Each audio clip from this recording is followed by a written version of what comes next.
Hello दोस्तों, आज उसके आगे का जो भी बचा हुआ पार्ट था वो मैं लेकर उपस्थित हूँ, जिसमें प्रमुख स्थल, नदी, खोजकर्ता, वर्ष और वहाँ से क्या क्या चीज़ उपलब्ध हुई है उसके बारे में चर्चा मैं आपसे कर रहा था। तो जैसे मैं आपको बताऊं, अहमदाबाद जिला है गुजरात में, जहाँ पर एक स्थल की खोज की गई, उसका नाम था लोथल। ठीक है, और ये किस नदी के किनारे पाया गया?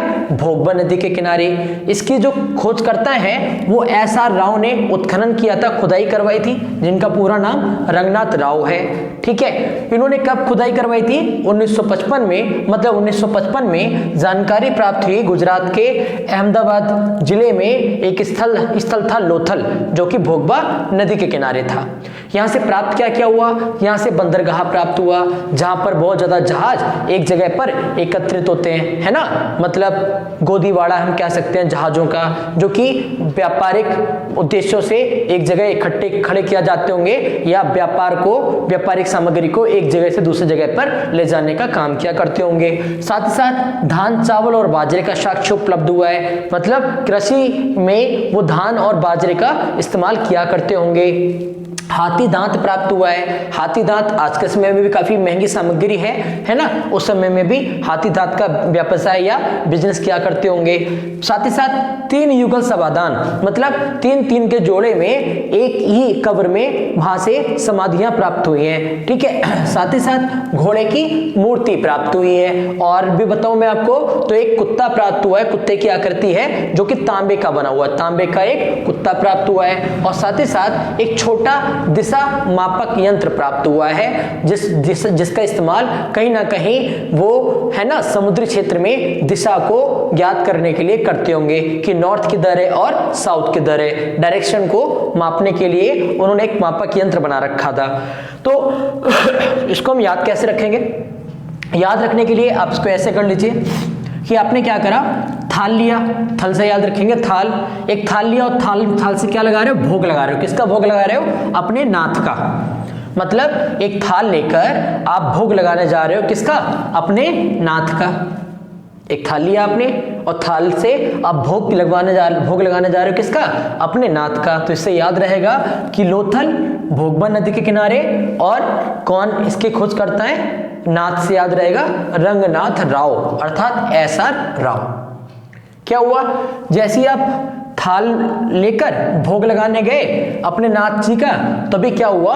वहां पर बहुत ज्यादा बंदर आ गए। कौन आ गए? बंदर आ गए। और बंदरों ने वहां पर जो भी सामग्री रखी थी, धान, बाजरा, वो सब फैला दिया, सब तहस महस कर दिया। क्या हुआ कि बंदर आ गए और बंदरों ने वहां पर जो भी धान रखा था, बाजरा रखा था, वो सब फैला दिया, सब तहस महस कर दिया। फिर आपको गुस्सा आया, आपने क्या किया? तुरंत हाथी वहां पे खड़ा हुआ था, उस हाथी पर बैठ गए आप, और बैठकर आपने उस बंदर का पीछा करना शुरू कर दिया, है ना। हाथी से याद रहेगा हाथी दांत। अब जैसे ही अपने हाथी से इसका पीछा किया तो हुआ क्या? 3 युगल, मतलब 3 जो जोड़े थे वो वहां बैठे हुए थे, वो हाथी के पैर के नीचे आ गए और वहीं मर गए, वहीं उनकी कब्र बन गई। ऐसा याद कर लो कि भाई हाथी के पैर के नीचे 3 युगल आ गए, तो इसे याद रहेगा 3 युगल समाधान। अब तुम अपना हाथी छोड़ा आपने, और आपने अब क्या ले लिया? अब घोड़े की सवारी की। आपने कहा मैं घोड़े से इसका पीछा करूंगा, किसका? बंदर का। बंदर से याद रहेगा बंदरगाह। तो जैसे ही आपने घोड़े की सवारी की तो वहां पर खड़े जो कुत्ते थे वो कुत्ते भौं करने लगे, भौंकने लगे आपकी तरफ, और आप फिर अपनी दिशा भूल गए। आप अपनी दिशा भूल गए, घबरा इतने गए कि आप अपनी दिशा भूल गए। फिर याद रखेंगे कि भाई आपने एक थाल उठाया भोग लगाने के लिए, और किसका? अपने नाथ जी का। और फिर क्या हुआ? उतने बंदर आ गए। बंदर ने जो भी धान और बाजरा था सब तहस महस कर दिया। आपको गुस्सा आया, आपने हाथी की सवारी की, और हाथी के पैर के नीचे वहां पर 3 युगल आ गए और बेचारे दब गए, मर गए वहीं पर। फिर आपने क्या करा? उनको छोड़ दिया, मतलब हाथी को छोड़कर आपने घोड़े की सवारी की, और जैसे घोड़े की सवारी की तभी आपके पीछे कुत्ते लग गए, और कुत्ते आपको भौंकने लगे और आप घबराकर अपनी दिशा भूल गए। ऐसे करके आप याद रखोगे तो आपको सब याद रहेगा। बंदरगाह, ठीक है। फिर बंदर को आपने क्या करा, बंदरों ने धान और बाजरे की फसल को तहस नहस कर दिया। फिर क्या हुआ, आपने हाथी को लिया, हाथी से याद रहेगा हाथी दांत, और हाथी ने क्या करा, 3 युगल दबा दिए, तो 3 युगल समाधान याद रहेगा। फिर आपने अपनी सवारी चेंज करी और घोड़े को पकड़ा, फिर घोड़े की सवारी की आपने, है ना, इससे घोड़े की मूर्ति याद रहेगी आपको। और फिर कुत्ते पीछे पड़ गए, तांबे का कुत्ता याद रहेगा। और फिर कुत्ते के बाद आप अपनी दिशा भूल गए, तो छोटी दिशा मापक यंत्र भी हमें लोथल से ही प्राप्त हुआ है, ये बात आपको याद रखनी चाहिए। फिर हम बात कर ले कालीबंगा। कालीबंगा कहां पर, देखो काली जो भी है, काली शक्तियों को बस में करने का काम तो सिर्फ हनुमान जी कर सकते हैं। कौन कर सकता है, हनुमान जी कर सकते हैं, ठीक है। तो यहां पर हम बात करें कि जो कालीबंगा याद रहेगा हनुमानगढ़ जिले में है। कहां पे, राजस्थान के हनुमानगढ़ जिले में है। कहां, कौन, कालीबंगा। ये कौन सी नदी के किनारे है, घग्गर नदी के किनारे है। इसकी खोजकर्ता की बात करें अगर हम लोग, तो खोजकर्ता के बारे में जो साक्ष्य मिलते हैं वो मिलता है किसके बारे में, अमलानंद के बारे में। किसके बारे में, मतलब कुछ किताबें लिखती है कि अमलानंद घोष जो है वो इसके खोजकर्ता थे, लेकिन वास्तविक खोजकर्ता मतलब शुरुआत तो उन्होंने की थी, लेकिन बहुत कुछ खास नहीं कर पाए। बहुत कुछ खास जो काम है वो बीवी लाल और बीके थापर, बीवी लाल और बीके थापर को क्रेडिट जाता है 1961 में, ठीक है। इसीलिए आपको तीनों नाम याद रखना बहुत आवश्यक है। कभी अमलानंद घोष दिया होगा, कभी बीबी लाल और बीके थापर भी दे सकता है, ठीक है।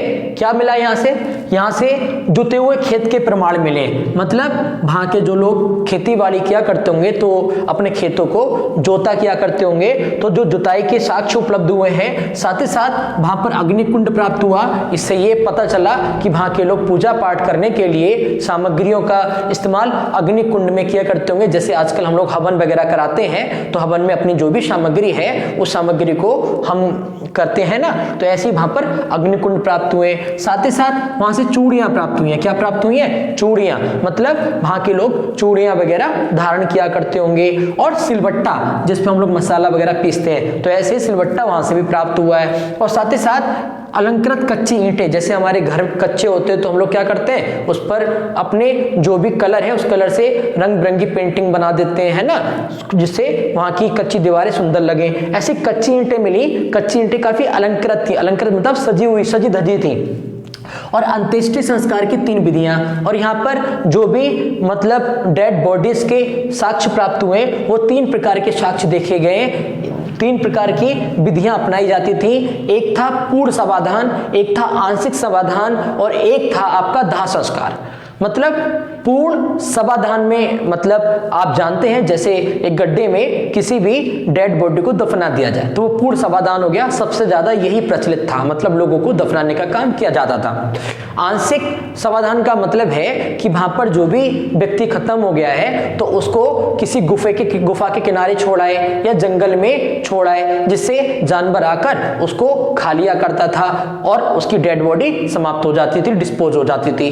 तीसरा जो था वो था दाह संस्कार। दाह संस्कार मतलब अग्नि में उस बॉडी को जला दिया करते थे। ये 3 प्रकार के अंत्येष्टि संस्कार की जानकारी हमें कालीबंगा से प्राप्त होती है। तो मैं आपको बता दूं कैसे याद रखोगे भाई। ऐसे याद रखना कि आपने क्या करा, आप घर गए काले बैगन लेकर। क्या लेकर गए, काले काले बैगन लेकर। घर पे काले काले बैगन आप कहां लेके गए, घर पर लेकर गए। कालीबंगा से याद रहेगा घर मतलब काले बैगन लेकर गए घर पे, घर से मतलब घग्गर नदी के किनारे। काले बैगन आप घर पे लेकर गए मतलब घग्गर नदी के किनारे। और आपकी वाइफ ने क्या करा, आपकी बीवी ने आंवला के साथ आपको काले बैगन की सब्जी बना कर दी। याद रखेंगे, कालीबंगा घग्गर नदी के किनारे, और आपकी बीवी ने, है ना, क्या करा, आंवला के साथ, आंवला के अचार के साथ आपको परोसा, और आपको कतई अच्छे नहीं लगे। आपने गुस्से में अपनी बीवी के क्या लगा दिया, थापर लगा दिया। थापर मतलब थप्पड़ लगा दिया।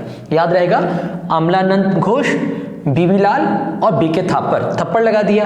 और आप गुस्से में उठकर आप अपने खेत की जुताई करने चले गए। कहां चले गए, अपने खेत की जुताई करने चले गए। और वहां पर आपने पीछे मुड़कर देखा तो वहां पर एक अग्निकुंड जल रहा था। क्या जल रहा था, एक अग्निकुंड जल रहा था।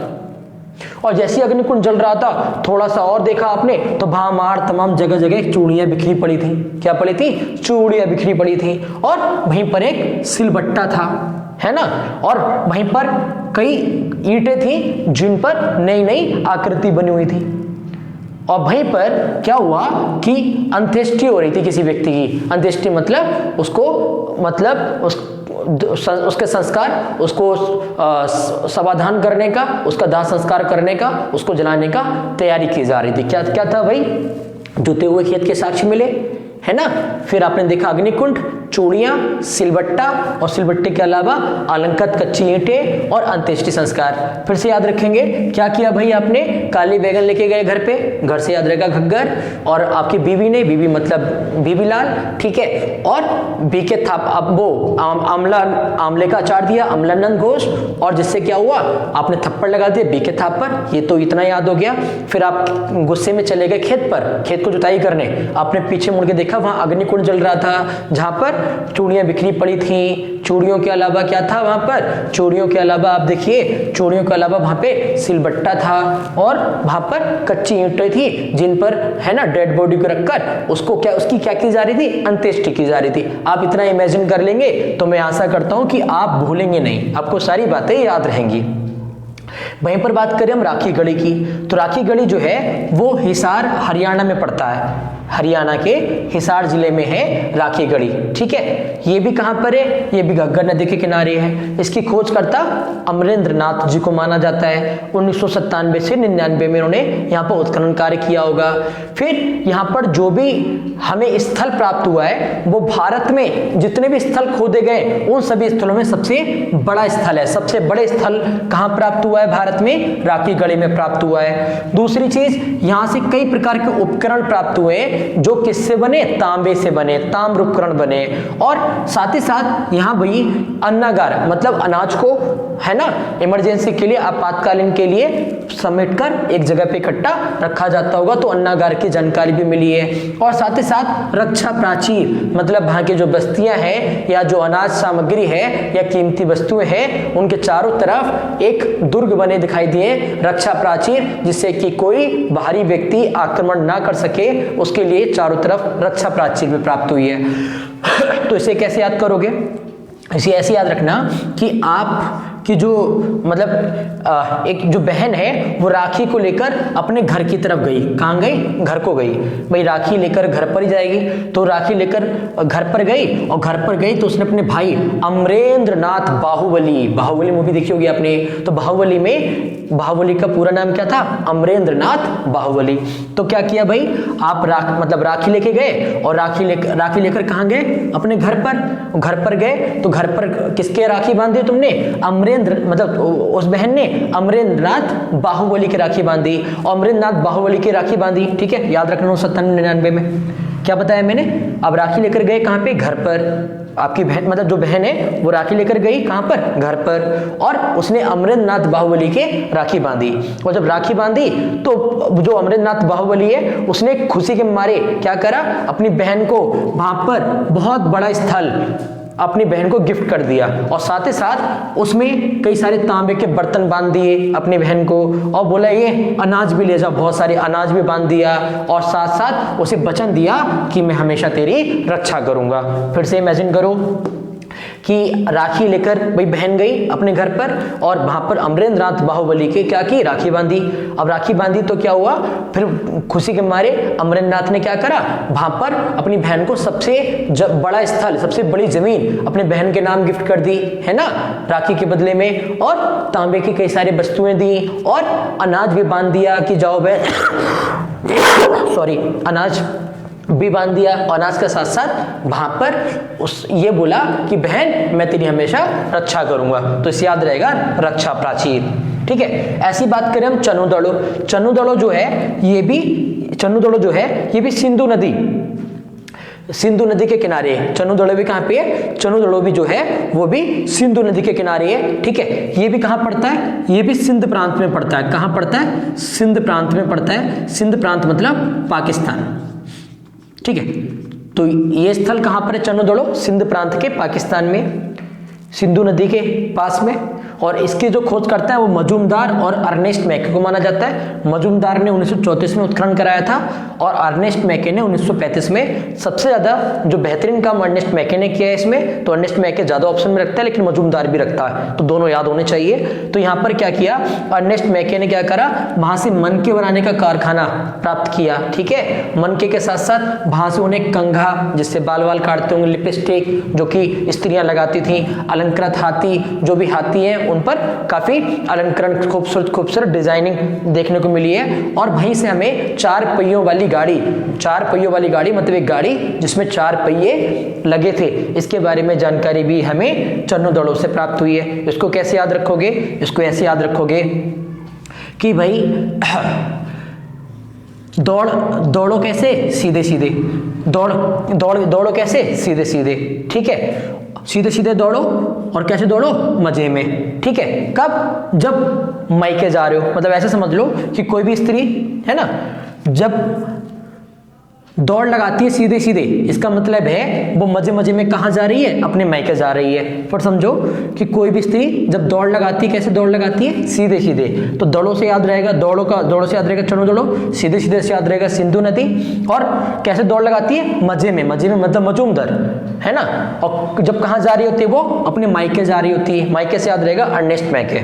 ठीक है, और जब मायके जाती है तो अपने खूब मन मुताबिक, है ना, खूब अपने मन से वो खूब कंघा करती है ना, और लिपस्टिक लगाती है। और लिपस्टिक लगाने के बाद क्या करती है, वो खूब लिपस्टिक लगाकर खूब अपने आप को अलंकृत कर लेती है। अलंकृत मतलब सजा लेती है, और फिर 4 पहियों वाली गाड़ी से अपना पूरे मायके के आसपास का क्षेत्र घूमती है। फिर इमेजिन करो कि भाई कोई अगर स्त्री दौड़ लगा रही है सीधे सीधे, तो क्या समझोगे, वो खूब मजे में है, मजे में मतलब मजूमदार।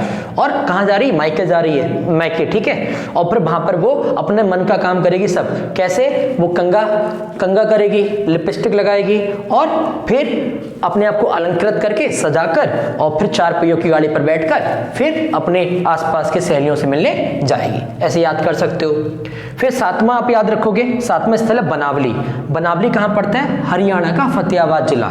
ठीक है, बनावली, वन कैसे होते हैं, हरे हरे होते हैं, वन कैसे होते हैं, हरे हरे होते हैं। तो बनावली से याद रहेगा हरियाणा में। ठीक है, बनावली कहाँ पर है, हरियाणा में। ये कहाँ पर है, सरस्वती नदी के किनारे है, और इसकी खोजकर्ता कौन है, RS बिष्ट जी है।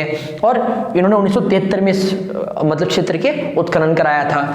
और यहाँ से प्राप्त क्या हुआ, यहाँ से मिट्टी का हल प्राप्त हुआ, जौ की फसल प्राप्त हुई है, और तांबे का बड़ाग्र। तांबे का बड़ाग्र का मतलब है ऐसे करके जो तीर होते हैं ना, तीव्र का जो आगे का हिस्सा होता है ये वाला, ये किसका बना होगा, तांबे का, मतलब तांबे का बाड़ाग्र प्राप्त हुआ।